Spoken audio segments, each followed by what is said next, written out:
Details of the last debate on the unwanted killings of our people, I bring before you another issue which is of urgent national importance, and it is in this day newspaper.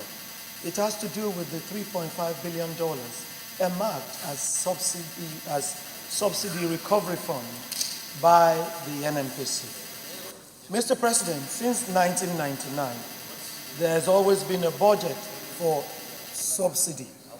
But this has been jettisoned by the current government, which leaves this administration in a very, very dire strait.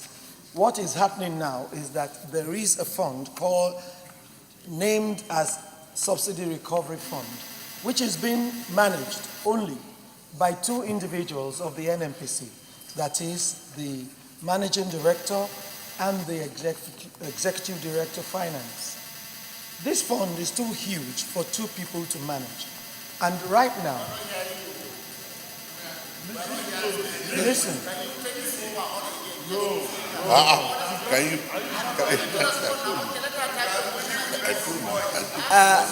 Right now, Mr. President, the $3.5 billion, the $3.5 billion, if you listen, is she addressing you? Mr. President, the $3.5 billion is being managed by just two individuals of the NNPC. And this fund is too huge to be managed without appropriation and recourse to any known law of the land. Be reminded, Mr. President, that during your remarks after the passage of the budget, you mentioned that there should be a budget. You mentioned that there should be a budget for subsidy, and that it should be brought before the National Assembly. That has not been done.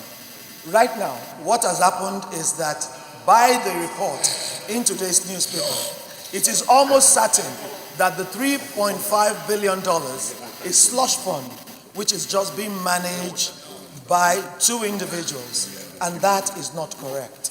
Mr. President, I want to urge the Senate to cost the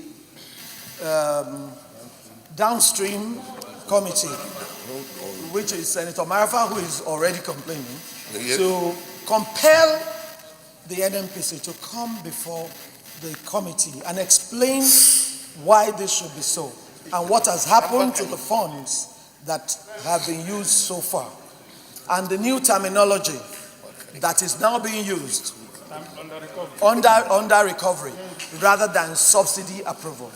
Thank you, Mr. President.